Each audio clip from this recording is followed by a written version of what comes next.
Class है, इसमें हम डिस्कस करेंगे the difference between the aerobic respiration and anaerobic respiration. What is aerobic respiration बेटा? Aerobic respiration is that kind of respiration where the breakdown of glucose takes place in the presence of oxygen. जब भी glucose का breakdown होगा oxygen की presence में, तो इस प्रकार की रेस्पिरेशन को हम बोल देते हैं एरोबिक रेस्पिरेशन। ठीक है, but if I talk about the anaerobic respiration, तो what is anaerobic respiration? It is completely different of aerobic respiration. What is anaerobic respiration बेटा?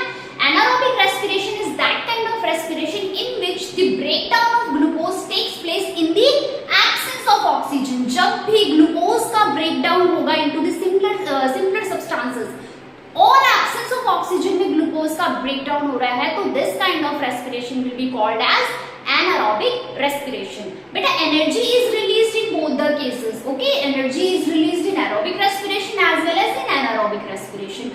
अब ये जो aerobic respiration है किसमें देखने को मिलता है? Yes, ये cow, cat, dog, human beings में देखने को मिलता है। Animals और human beings में aerobic respiration देखने को मिलता है। वहीं if I talk about the anaerobic respiration, the anaerobic